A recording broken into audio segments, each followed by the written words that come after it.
Alright, so guys, my name is Antonio Edwards here. I'm right here at the Clever headquarters at Mr. Clever Investors office. Cody Sperber, my guy, known him for what, almost 10 years now, good friend of mine, and we're about to take a sneak peek of what he got in the headquarters. So come on, let's go, check it out. Yeah, Yo, what's up, man?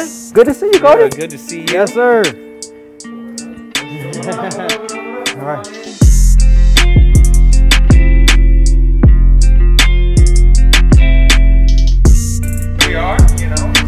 All the magic happens. We got all our support staff, we got operations, we got marketing over there in the corner.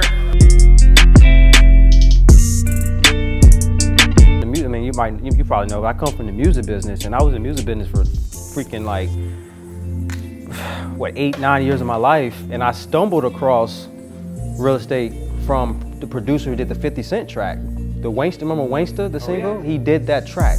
So he took his publishing deal and took his $240,000 publishing deal and brought his first rehab. And then after the second deal, he learned wholesaling. So he took me under his wing. He flashed a $40,000 check, so I just did this with no money, no credit. And I'm like, that's a scam. And, you know, that's like, that's the mindset, that's the mindset I come from and that limited belief. But I was like, you know what? Like, I didn't know, I wasn't aware at the time, but I trusted him. He was credible to me. So I was like, you know what, just take me under your wing. Like, this music shit is not making no money. I mean, I'm in that studio 15, 16, 17 hours a day sometimes. And he took me under his wing, and that first deal, that 12.5, I was like, this is a lot easier than what I was doing before. So that's going to what you were saying. You know what's funny about that? I feel like a lot of people that discover creative real estate investing go through that moment of, this can't be real. Yep. This is too good to be true. It's them zeros. Yeah, there's so much money in real estate, but it seems so foreign to think you could flip a house without owning it. Yeah. Like, you can make money without a bunch of money down. Well, all you're doing is, black ink on white paper is what I always my mentor told me years ago. All you're doing is selling black ink on white paper. That's it. And if you look at it in that perspective, it makes it like, wow, I can do this shit. I'm just flipping a piece of paper when you're wholesaling, per se. Yeah. And well, they say that a savvy business person will take a look at every opportunity in its entirety, do their own research, not on what somebody else said, or not on a self-limiting belief or a preconceived notion, but they'll do their own research and discover the truth for themselves, and then make a decision whether or not they want to move forward with it. I feel like a lot of people think that real estate's for rich people, or I don't have the time, or it's too complicated, I don't have the money. Yep.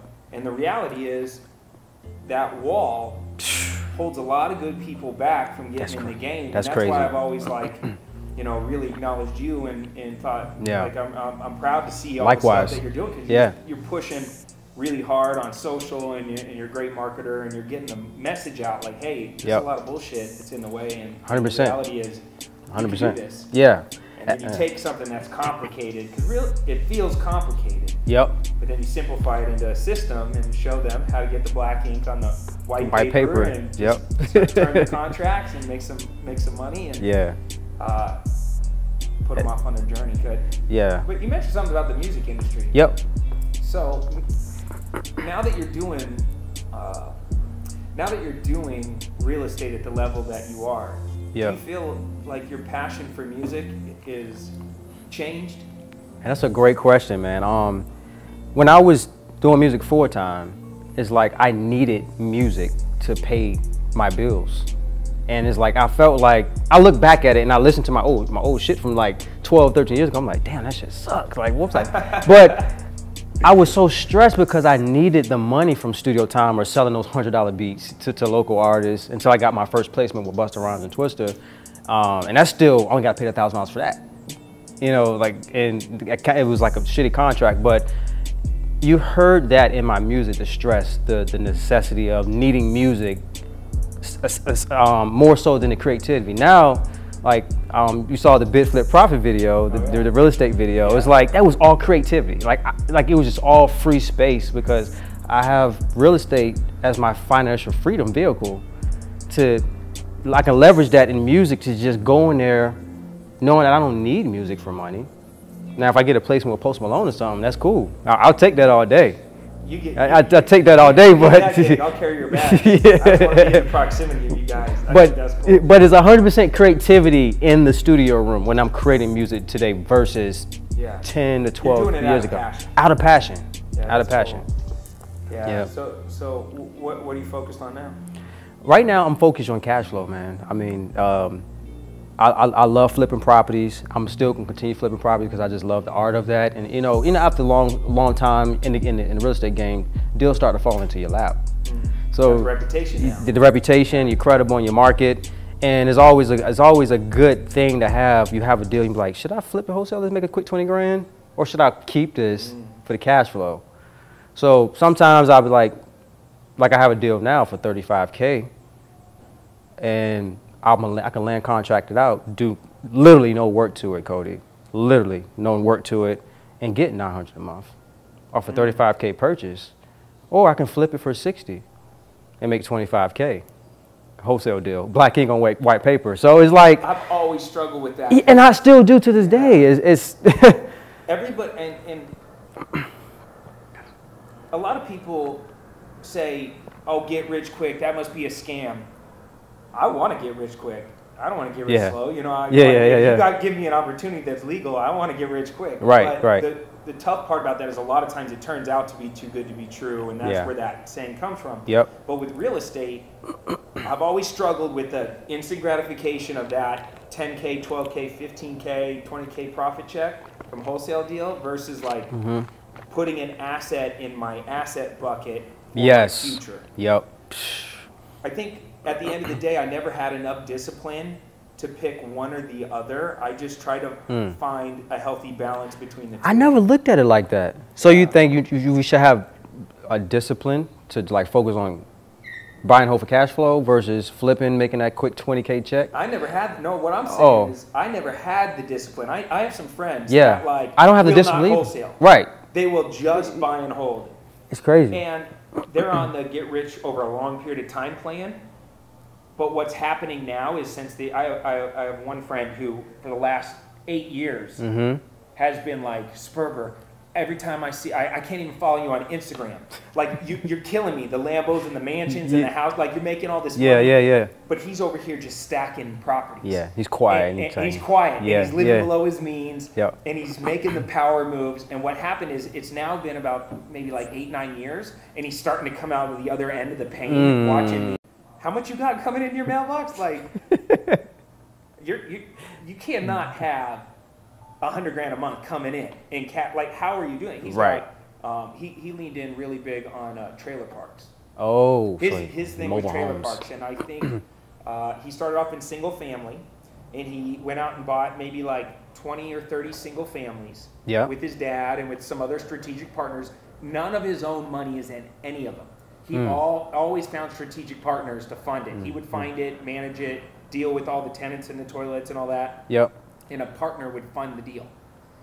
And then at a certain point, he would rate and term refi. And he would pay off the partner, and then he would own the asset. And what would happen, and then over time, he would take a bucket of them, say 10 of them, and he would sell them all at one time in 1031 into a That's clever as fuck, man. A trailer park. Yep. And he's been doing that for 8-9 years now, and he's come out the other end where now he owns all these rentals, hundreds of them. Yeah, I believe it. Maybe like, and he owns like 25 or 30 trailer parks. In this market here? Mainly in Arizona. Okay. He's one of the largest, he's the second largest trailer park owner here in Arizona now. Wow. His group. And he's got two businesses, one with him and his dad, and then one with him and a guy named Johnny, one of his business partners. And they now are coming out the other end, and I look back on it and I'm like, I should have done that, yeah. Because I seen your sacrifice, and I didn't have that ability to do it because I wanted the nice to shit. flip. Were you flipping more? I went flipping. Right. I went wholesaling. I went active real estate investing. I'm still active. I get it. But every once in a while I would cherry pick out one and throw it in my investment portfolio. Absolutely. The home run. The home like run. The grand slam. Like I can't sell this. I have to keep it. Yeah. First like 3 years or 4 years, I sold everything. I just wanted money. Yep. And then I started getting some. Like he kept all of them. I think everybody's gonna go through that growth. Well, when you come from ground up like we did, and starting out like we started from basically an empty book, learning this game. I think that's a stage. Do you think it's a stage that you go like, you know, I want this flip, I want this 20K check, I want this 30K check, this 10K, this 5K check, versus looking at it now. Maybe it's just the goal you set for yourself. My belief is, pay me the money, I'll pay the taxes. I'm better with the money now than I will be with the money later. I have more youthful energy now. I want the cash. 100%. I want to live the life. I want the instant fix. I'm ready to go. He had a much more long-term retirement mindset. 100%, yeah. For 8 years, he couldn't stand watching me. Now I can't stand watching him. It's a funny thing. So maybe there is a healthy balance between the two. Yeah. Maybe people watching this will learn from that story and make a decision like, you know what? And these are good I guess we're talking about good problems right now, right? Is there such thing as a good problem? Yeah, Two good problems. As long as you're making money. As long as you make.